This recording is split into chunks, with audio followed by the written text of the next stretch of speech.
Alright, so I've cut out the bottom foot.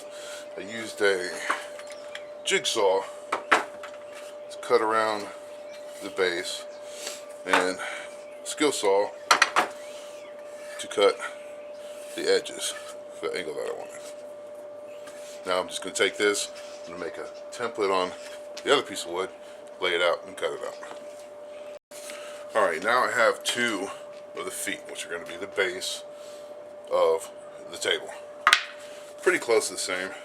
Now I like to just let everybody know I'm not a carpenter, so if anybody who is a carpenter is watching this and saying, oh, you should have done it like this or that, sorry, I'm just doing what I know how to do, and it's really limited knowledge as far as carpentry. And now I'm going to go through the process of cutting all my legs and all the random pieces that I need. There's a lot of pieces that are 3 feet long and they're square, they don't have any holes that need to be drilled, so I'm just going to go ahead and cut all the pieces I need from here on, and then I'll start working on the finer pieces that need holes drilled and everything else. Okay, I just finished cutting the 2 pivot boards. These are the 2 boards that are going to go underneath, the table itself and bolt on and help to let the board pivot. Okay, so I've taken 2 of my boards that are 1/4 inch by 4 inch by 2.5 feet. And these are going to be the adjustable legs. And I rounded the top. I rounded the top so that the board that actually bolts to the bottom of the table can be put in there with a hole, and when the bolt, they can pivot back and forth. That's the whole concept. Now, this board that's supposed to be 6 inches wide, or sorry, 4 inches wide, is actually 3.5 inches wide. Most of the wood that you can buy at stores like that. So what I did was I marked a spot right in the center where I rounded it. So pretty much instead of 1.5 inches to the center to make 3, it'd be 1.75 inches over, and 1.75 inches down, mark the center, and I'm going to drill a 3/8 inch hole all the way through and do it on both pieces. And then I'll also mark here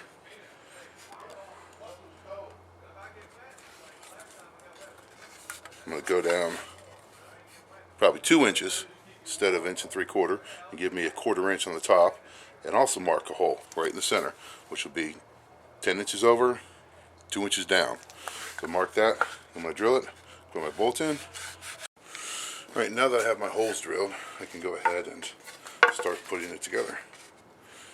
Put the bolt through the first piece of wood, through the second,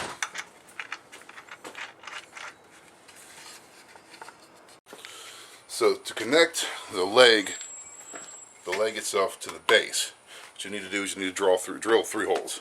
You're going to mark 1.5 inches up and 3.5 inches up. Then you're going to put 1 mark in the center, and then on the first line put 1 mark 1 inch over on either side. What you're going to need to do is mark the center of the base. So you have the base. The base is 2 feet, so 12 inches in, you're going to mark the center. You're also going to mark the center of your leg. Make sure those 2 line up, make sure it's square. Then you want to clamp the 2 together, and once they're clamped together, you want to drill the 3 holes through each one. What I like to do is drill 1 hole, then put a bolt in. Then drill a second hole, put a bolt in, then drill a 3rd hole. These holes have to line up. If these holes don't line up, it won't be straight and it'll be loose. But after you have all your 3 holes drilled, then I put my 3 bolts in, and these are the bolts that, let me get one out.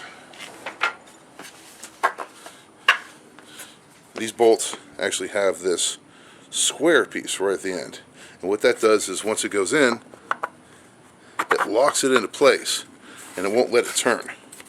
So it looks pretty good on the outside, and you don't have to have a nut or a washer, so then when you put another piece on and you bolt it down, only one side turns. Alright, so last night I finished making the legs. These are the slidable, adjustable legs for the base. You can see, you unscrew it, slide a leg up and down, put it to whatever position you want, and tighten it down.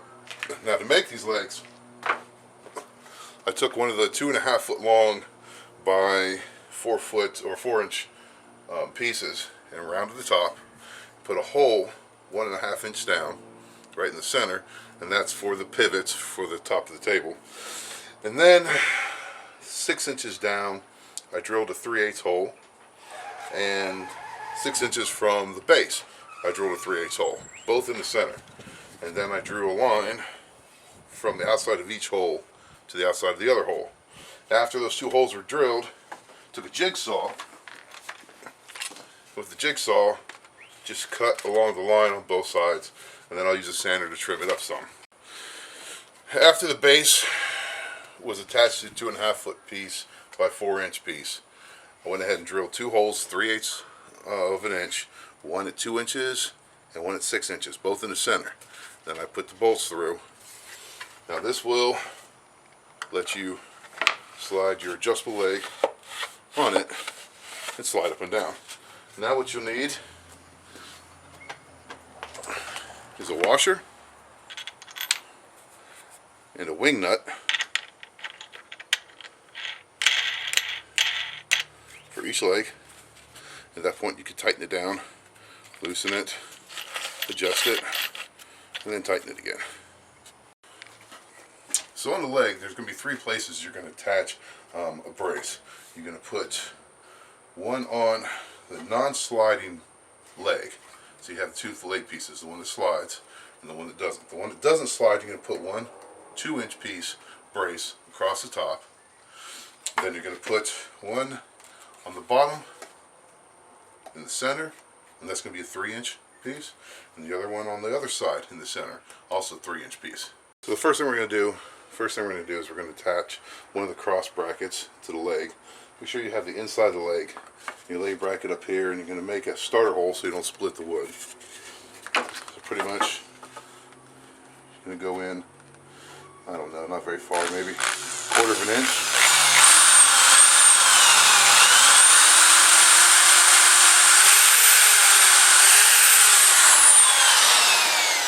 And make one starter hole.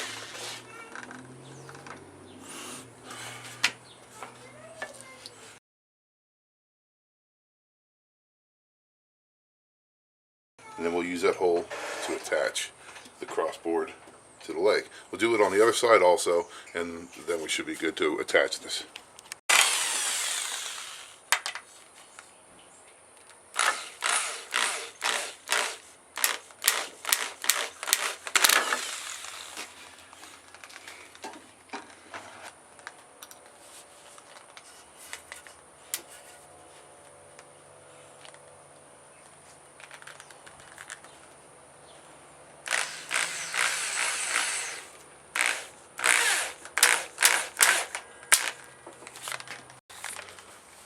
So on each of these brackets that I'm going to make here, I'm going to put on the 3-inch boards, I'm going to put 2 holes to secure it to the base.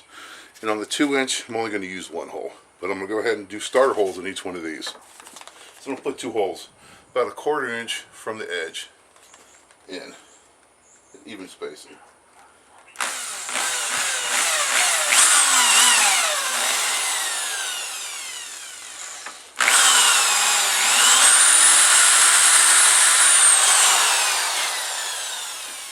On both sides.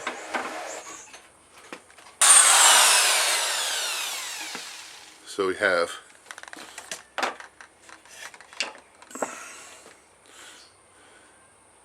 a small hole about the size of the screw we're going to use. So we have the screw we're going to use. And it'll very easily go into each one of these holes and be able to hold it down without splitting the wood. I'm going to do that with 2 holes on each of the 3-inch pieces and 1 hole on each of the 2-inch pieces.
Alright, now I have one screw on the bottom of each of the bottom braces.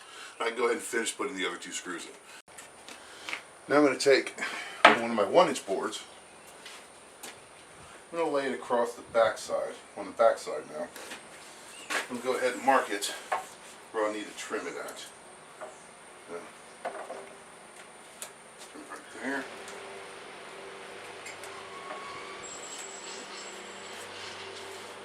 Trim it right there. And I'll go ahead and cut that off and bolt that on. Alright, we have the board cut. Just check it to make sure it fits. Like it. Let's go ahead and attach the bottom.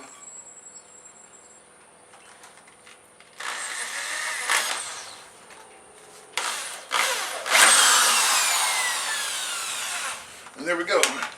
Cross brace. Gives it more stability so it doesn't go back and forth. You can really put a second cross brace in. I think I'm going to leave this without the second cross brace. I might put one in after. Now I want to make sure the legs still adjust up and down, alright? Yep. Up and down just like you have a guide.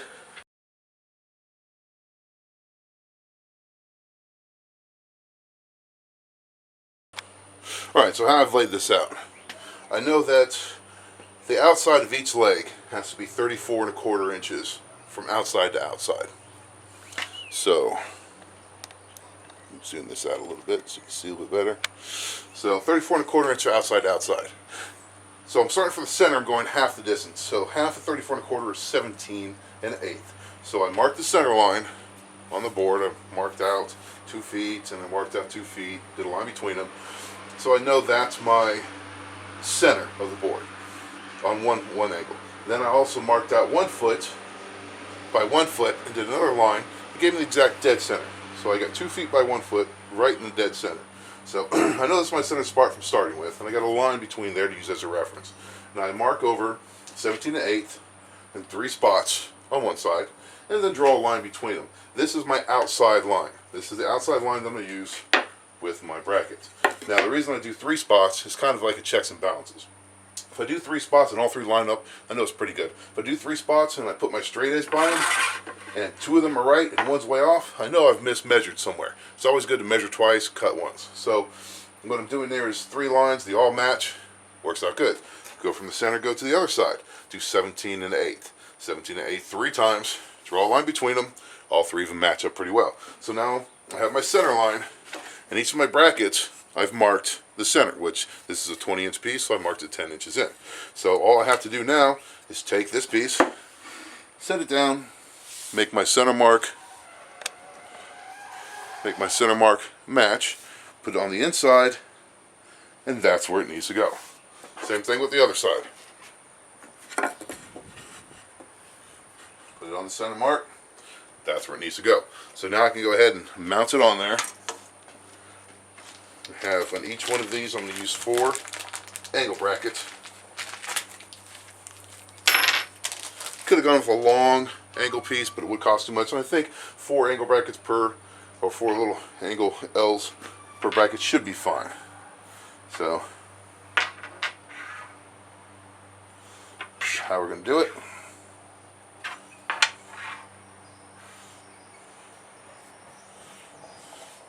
So I have 2 on the inside. You take this off.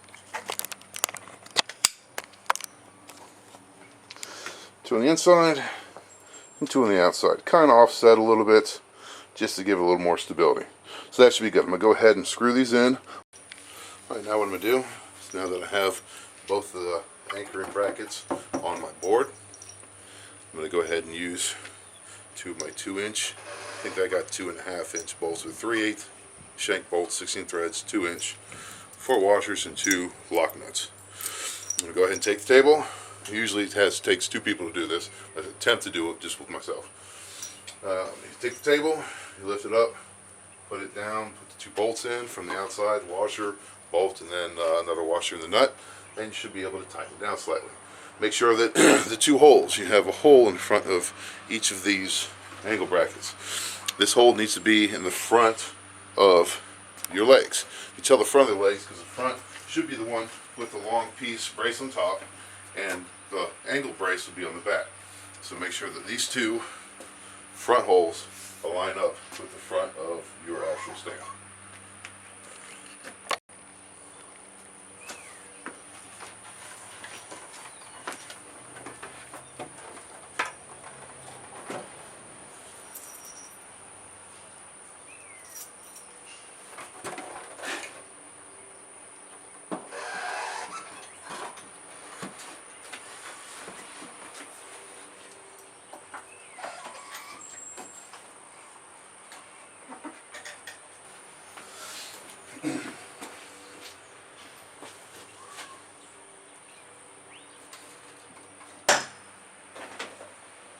Now it's a little loose right now, but that's fine. It's got a wide range, almost to an easel point. It's not bad, wide range of movement. Go ahead and put the other washer, lock that on.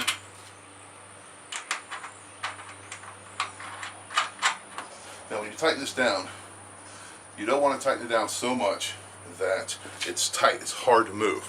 When you tighten it down, you want it to just be tight enough to keep it snug. Like, tight enough to keep it. Alright, so here we have the table. Most drafting tables, drawing tables will have some type of lip at the base. So here's the front end, like I'm sitting at the table.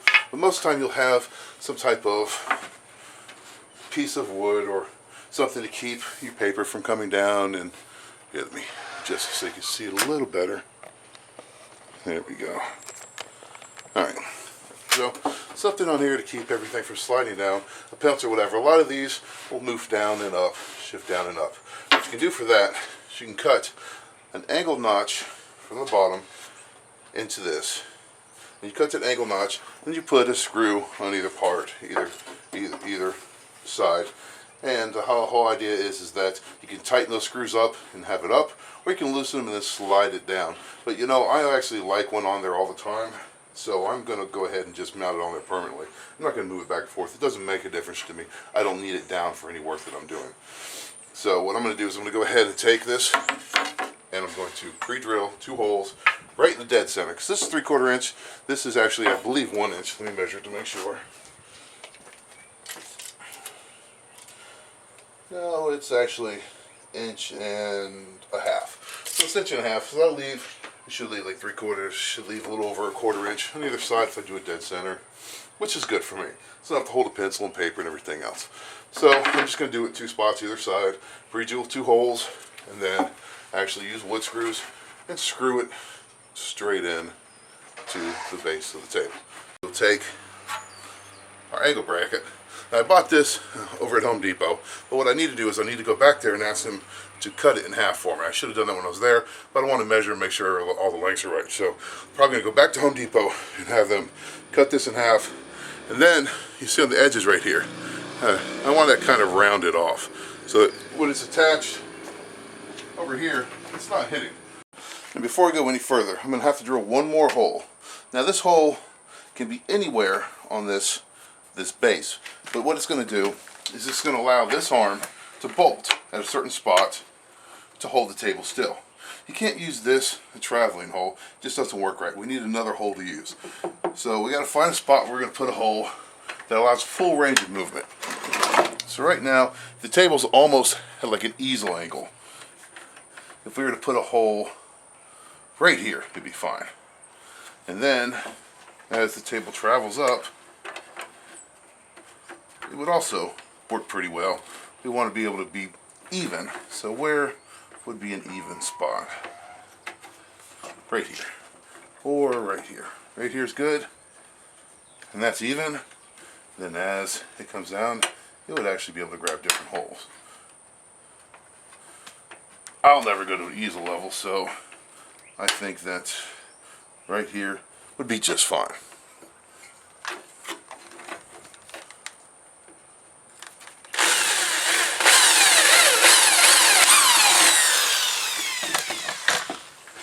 Okay, now we have our hole drilled.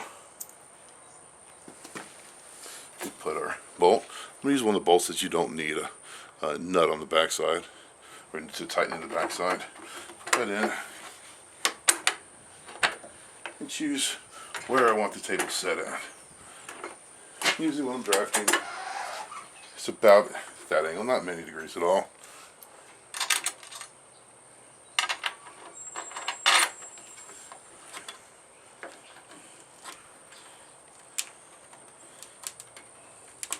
I have a wing nut on.